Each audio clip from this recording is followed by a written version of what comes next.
வெள்ளிக்கமலத்திலே வெள்ளிக்கமலத்திலே வாணியின் சரண் புகுந்தேன் அருள்வாக்கை பாகின திடமிருந்தேன் பெரிய பெருந்தவத்தான் பெரிய பெருந்தவத்தான் நிலம் பெயரவும் பெயராதாம் வெள்ளிக்கமலத்திலே வெள்ளிக்கமலத்திலே நீரில் குமிழி இளமை நிறை செல்வம் நீரில் சுருட்டும் நெடுந்திரைகள் நீரில் எழுத்தாகும் யாக்கை நமரகால் என்னே வழுத்தாத எம்பிரான் நன்றி என்று என் தாய் தமிழை வாழ்த்தி இன்றைக்கு முத்தமிழ் மாமன்றம் நடத்தி கொண்டிருக்கின்ற தமிழர் திருநாள் இந்த பட்டிமன்றமும் கவியரங்கமும் கருத்தரங்கமும் மற்றும் விளையாட்டுப் போட்டிகளும் மிக சிறப்பாக நடைபெற்றுக் கொண்டிருக்கிறது. அதற்கு நம்முடைய நடுவர் அம்மா அவர்களுக்கு வணக்கத்தை முதலில் தெரிவித்துக் கொண்டேன்.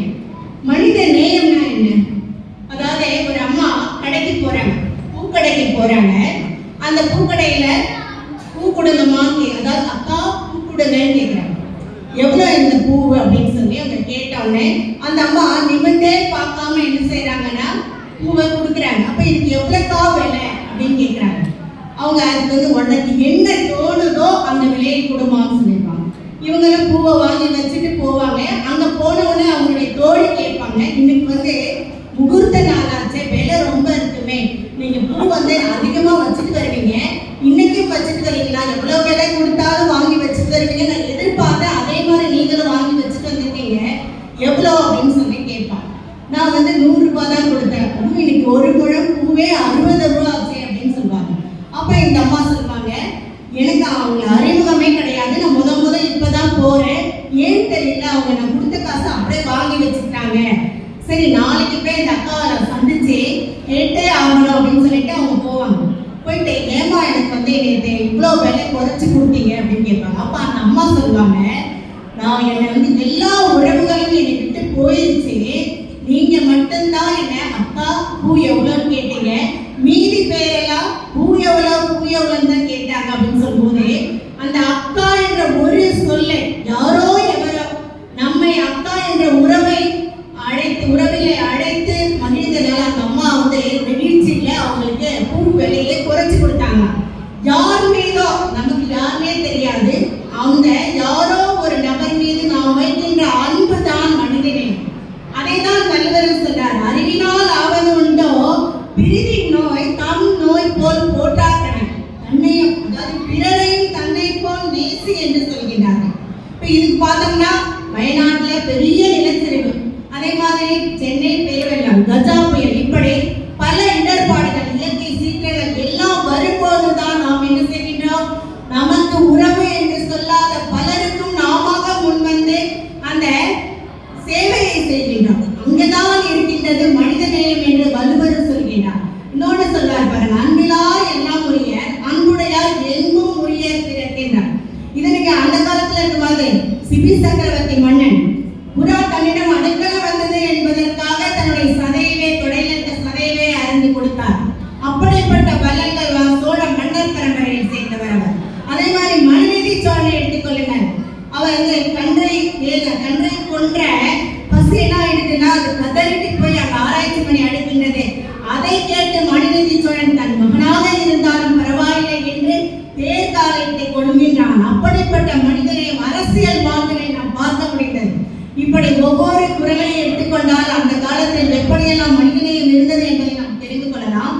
அதே போல புலாங்குண்ணாமை பற்றி சொல்லும்போது சொல்றார் பாருங்க, தான் முன் பெருக்கே தான் பெரிது தான் ஊர் முன்பான் எங்கனம் ஆளும் அருள். மனிதநேயம் என்றாலே இரக்கமும் கருணையும் தான் மனிதநேயம். அப்படிப்பட்ட நம்ம உடம்பை வளர்ப்பதற்காக நாம் ஆடை வெட்டி சாப்பிட்றோம், எல்லாத்தையும் கோழியை வெட்டி சாப்பிட்றோம். இதுக்கு ஒரு கதையே இருக்கு, அதை மட்டும் நான் உங்களுக்கு சொல்றேன். ரமணன்றவ அமெரிக்கால இருந்து வரான், அவங்க தாத்தா வீட்டுக்கு வரான். அப்ப பாத்தீங்கன்னா அவங்க வீட்டுல கோழில இருந்து மாடுல இருந்து பறவைகள்ல இருந்து எல்லாமே வளர்த்துட்டு இருக்காங்க. அப்ப இவன் என்ன பண்ணுவானா, கிளி கிட்ட பேசுவான், அதுவும் ஆங்கிலத்துல பேசுவான். இவன் பேசுவான், அதுவும் திருப்பி சொல்லும். அப்ப அங்க இருக்கக்கூடிய கிராமத்துல இருக்கவங்க ஆச்சரியமா பார்ப்பாங்க, இப்ப கிளி பேசுறேன்னு சொல்லிட்டு. இப்படி பறவைகள்கிட்ட ரொம்ப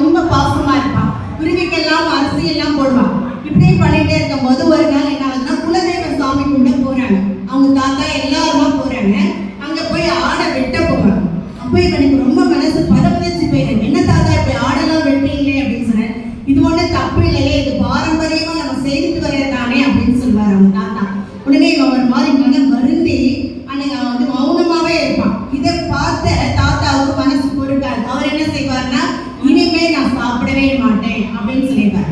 அவனுக்கு கொஞ்சம் சமாதானம் ஆயிடும். அதுக்கு பிறகு அவன் என்ன பண்ணுவானாக்கா திரும்பவும் அந்த பறவைகளுக்கு எல்லாருக்கிட்டையும் நல்லா ஒரு பழகிட்டு இருப்பான். திடீர்னு மேல அந்த அமெரிக்கால இருந்து அவனுக்கு அழைப்பு வந்து போயிருப்பான். இருக்கக்கூடிய மக்களுக்கு இவனை ரொம்ப பிடிச்சி போயிடும். அப்புறம் அங்கே இருந்து வாட்ஸ்அப்ல இந்த பறவைகள் விலங்குகளுக்கெல்லாம் அன்பு செலுத்துவதாக அந்த கதை அமையும். இந்த கதையை எழுதினது நான் தான். இன்று தமிழ் திசையில வந்த ஒரு கதை.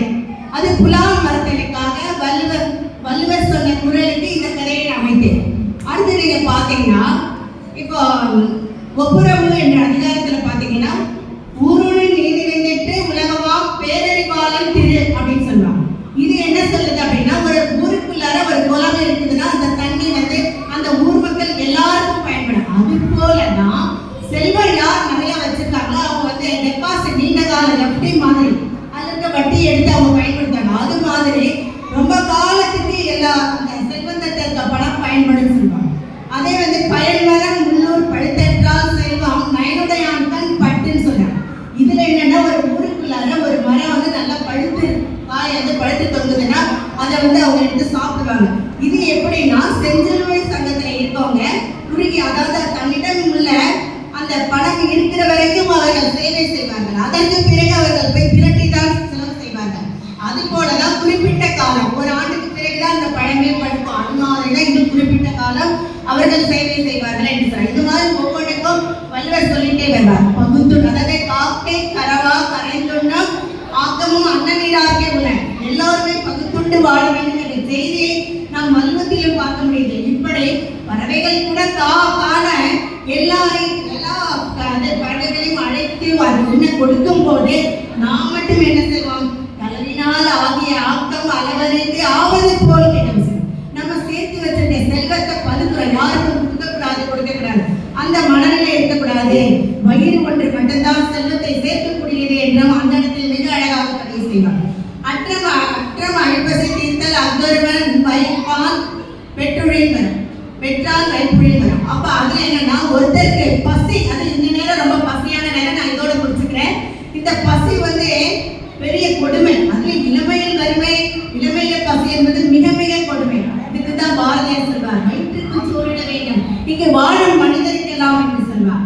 அதே மாதிரி ஔவையார் என்ன சொல்வாங்கன்னா, ஒரு நாளுக்கு உணவை ஒளி என்றால் ஒளியான், இரு நாளும் கேள் என்றால் கேளான், ஒரு நாளும் என்னோ பெரிய இருமை கூறி என்பையிலே உன்னோடு வாழ்தல். அது இது எப்படின்னா ஔவையார் அழகா உரையாடுற மாதிரி. ஒரு நாளைக்கு சாப்பாடு இல்லாம இரு நாள் கேட்க மாட்டேங்க. ஒரு நாளைக்கு 2 நாள் சாப்பாடு கிடைக்குது எடுத்துக்கோன்னு சொன்னாலும் கேட்க மாட்டேங்கிறேன். உனக்கு என்ன ஒரு நாள் கூட புரிஞ்சுக்க மாட்டேங்கிறேன். அதனால உன்னோட வாழறதே வந்து அரிது கஷ்டமா இருக்கு அப்படின்னு ஔவையார் உரையாடுற மாதிரி இந்த உணவுக்காக சொல்லுவாங்க. இதே வந்து திருமந்திரத்துல அவர் திருமூலர் சொல்வார், யாவர்க்குமாம் ஒரு பச்சிலை, யாவர்க்குமாம் பசுவுக்கு ஒரு வாயிலை, யாவர்க்குமாம் உண்ணும் போது ஒரு கைப்பிடி, யாவர்க்குமாம் இதற்கு ஒரு இன்னொரு காணின்னு சொல்றாங்க.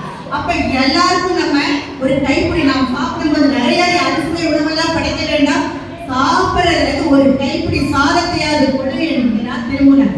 இப்படி திருமூலர், வள்ளலார், திருவள்ளுவர் இப்படி எல்லாரும் சொன்ன கருத்துக்கள் எல்லாம் நாம் ஏழ்மை நிலையில் இருக்கிறவர்களுக்கு வழங்க வேண்டும் என்பதுதான். மரியாதை கொண்டு ஈகைன்னு சொல்லியிருக்காங்க. அது மாதிரி இல்லாதவங்க நம்ம கிட்ட வந்து கேட்டால் நாம் கொடுக்க வேண்டும் என்ற